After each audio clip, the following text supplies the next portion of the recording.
प्यारे दोस्तों, आज हम आपको ईद पर शॉपिंग करने वाली औरत का वाकया सुनाने वाले हैं। ये वीडियो तमाम मुसलमानों के लिए बेहद ही खास है, खास तौर पर उन लोगों के लिए जो ईद की खरीदारी करने में लगे हुए हैं और जो औरतें आजकल ईद की खरीदारी में लगी हुई है, वो इस वीडियो को आखिर तक ज़रूर देखें। दोस्तों, आज हम आपको एक मुसलमान बहन का एक ऐसा सच्चा वाकया बताया जाएगा जिसको सुनकर आप हैरान रह जाएंगे और आप ईद की खरीदारी करने से पहले सोच में पड़ जाएंगे। अगर आप भी ईद की खरीदारी कर रहे हैं या करने वाले हैं तो आपसे गुजारिश है कि आप आज के इस वीडियो को आखिर तक ज़रूर देखें। अगर आपने हमारी आज के इस वीडियो को अभी तक लाइक नहीं किया तो आगे बढ़ने से पहले इसे ज़रूर लाइक कर लें। अगर आप हमारे चैनल पर नए आए हैं, आपने इसे सब्सक्राइब नहीं किया तो अभी सब्सक्राइब कर लें और आइंदा आने वाले ऐसे ही वीडियोस की नोटिफिकेशन के लिए बेल आइकन को क्लिक करना ना भूलें। दोस्तों, एक भाई अपने पड़ोस में रहने वाली एक औरत का वाकया बताते हैं। वो कहते हैं कि हमारे पड़ोस में एक बहन रहती है जिनका नाम सलमा है और ये वाकया उसी औरत का है। दोस्तों, पहचान को छुपाने के लिए हमने ये नाम को बदल दिया है। सलमा कहती है कि मैं 2-4 दिन से ईद का सूट लाने की सोच रही थी। कल सुबह मुझे मौका मिला तो मैं अपना मुंह बुरखे में छुपाकर किसी को बताए बगैर ईद का सूट खरीदने के लिए घर के पास वाले बाजार में पहुंच गए। जब मैं घर से थोड़ी दूर पहुंची तो एक बुरखा पहनी हुई औरत मेरे पास आ गई और मुझे सलाम करके धीरे से बोली, बहन, 2 दिन से मेरे घर में किसी ने खाना नहीं खाया है। मेरे शौहर बस ड्राइवर है और हम लोग तो अच्छे से खाते पीते थे, लेकिन अभी कुछ मजबूरी की वजह से और बीमारी की वजह से हमारा काम धंधा पूरी तरह से बंद हो चुका है। ये वाकया उस वक्त का है जब देश में लॉकडाउन लगा हुआ था। कुछ दिन भर तो जैसे तैसे करके हमने गुजारा कर लिया, लेकिन अब हमारे घर में कुछ भी खाने पीने के लिए नहीं है। मांगने में बेहद शर्म आती है, मगर अब हम क्या करें, सलमा बहन बताती है। इतना कहकर वो औरत रोने लगी। मैंने महसूस किया कि ये औरत सच में बहुत परेशान है। वो अपने बात कहने में बहुत ही शर्मा रही थी। उसके रोने में भी बेइंतहा शर्म थी। खैर, मैंने जल्दी से अपना पर्स खोला और उसमें से कुछ रुपए निकालकर उस औरत के हाथों में थमा दिए और फिर मैं अपना ईद का सूट लेने के लिए बाजार के तरफ चल पड़ी। उसके बाद मैं एक दुकान पर पहुंची। जिस दुकान पर मैं गई, उस दुकान के मालिक अपने पास वाले दुकानदार से बात करने में मसरूफ था। मैंने दुकान में रहने वाले लड़के को सूट दिखाने के लिए कहा और वो लड़का सूट दिखाने लगा। मेरे कानों में उस दुकानदार की आवाज सुनाई दी तो मैं कांप कर रह गई। मेरा सारा शौक शर्म से मर गया। मेरा ज़मीर मुझ पर लानत करने लगा। दुकानदार अपने पड़ोसी दुकानदार से कह रहा था, भाई, भारत में ये बीमारी फैलती ही जा रही है। अगर ये जमात वाले और मुसलमान ना होते, इन्होंने ही इस बीमारी को फैलाया है। देखा नहीं टीवी पर किस तरह से दिखा रहे हैं।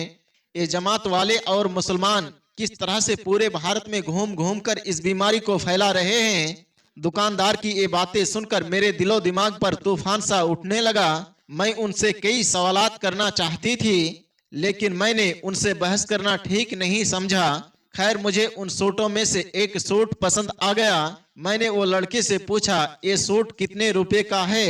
वो कहने लगा, ये सूट 2200 रुपए का है। मैंने कहा, मुझे ये सूट पसंद है, लेकिन आप इसकी सही कीमत लगा दीजिए। वो कहने लगा, बहन जी, आप हर बार हमारी दुकान पर आती हो, कभी आपसे हमने गलत नहीं लिया। चलो, आप हमें 2000 रुपए दे दो। उसके बाद मैंने उस दुकान के मालिक से कहा, भाई साहब, ये लड़का 2000 रुपए सूट का बता रहा है, आप सही से हमें बता दीजिए कितने रुपए देने होंगे इस सूट के। वो कहने लगा, बहन जी, कभी भी ज्यादा लिया है आपसे, ये रेट बिल्कुल सही है, आप 2000 रुपए दे दे। खैर, मैंने उससे कहा, चलो ठीक है, मगर मैं तो मुसलमान हूँ और मेरे पास जो नोट है वो मुसलमान के हैं, क्योंकि मैं मुसलमान हूँ। आपको कोई एतराज तो नहीं? दुकानदार कहने लगा, बहन जी, आप क्या बात करती हैं, कैसी बात कर रही हैं आज आप? नोट तो नोट होते हैं, सभी नोट भारत सरकार के हैं, मैंने कहा नहीं, ये नोट मुसलमान के हैं, क्योंकि मेरे शौहर मुसलमान है और ये पैसे उन्होंने मुझे लाकर दिए हैं। फिर ये नोट मुसलमान के हुए ना। और मैं कहने लगी, भाई मुझे इस बात का अभी अभी एहसास हुआ है कि मुझे ये नोट आपको नहीं देना चाहिए, क्योंकि ये नोट मुसलमान के नोट है। इतना कहकर मैं वहां से वापस आ गई। मेरे आंखें पूरे रास्ते उस औरत को ढूंढ रही थी जिसने मुझसे मदद मांगी थी, लेकिन वो औरत मुझे कहीं भी नजर नहीं आई। मैं बेजान सी अपने घर में दाखिल हुई तो मैंने देखा मेरी बच्ची उस औरत को खाना खिला रही है जिसने मुझसे मदद मांगी थी। मुझे देखते ही बच्ची बोली, अम्मी जान, ये अब्बा के पहचान वालों की बीबी है। अब्बा इनके लिए खाने पीने का सामान लेने के लिए गए हैं। ये देखकर मैंने अल्लाह का शुक्र अदा किया कि या अल्लाह, तूने मेरी सुन ली, नहीं तो मैं जिंदगी भर खुद को कभी भी माफ नहीं कर पाती। इतने में मेरे शौहर भी आ गए और उन्होंने सामान की थैली उस औरत को दे दिए और मुझसे मुखातिब होते हुए बोले, ये जावेद की बीबी है।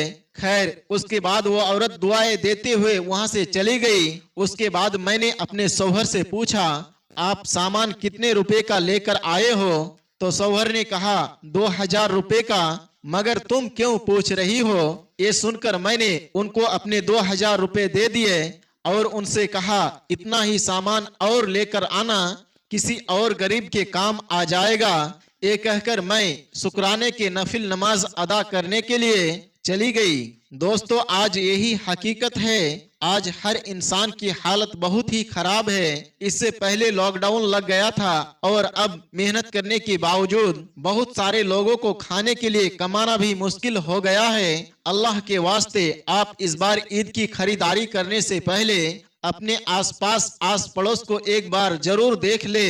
अगर आपके खानदान में, रिश्तेदारों में, जान पहचान वालों में या पड़ोसियों में कोई जरूरतमंद, गरीब, परेशान हाल है, तो आप अपनी ईद की खरीदारी से बेहतर अपने उस गरीब भाई या गरीब बहन की मदद करने की जरूर कोशिश करें। अल्लाह तबारक व ताला इसका आपको दोनों जहां में अज्र अता फरमाएगा।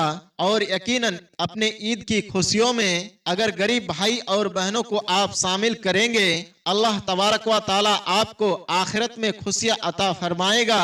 अल्लाह हमें और आपको ऐसी नेक नसीहतों को समझने, उन पर अमल करने की तौफीक अता फरमाए। आमीन या रब्बल आलमीन। दोस्तों, उम्मीद करते हैं कि आज की हमारी वीडियो आपको जरूर पसंद आई होगी। आज की इस वीडियो के बारे में आपका क्या राय है, कमेंट बॉक्स में जाकर जरूर कमेंट करें और आज की इस वीडियो को अपने दोस्त अहबाब के साथ शेयर करना ना भूलें। इंशाअल्लाह बहुत जल्द एक और नई वीडियो के साथ आपके खिदमत में हाजिर होंगे।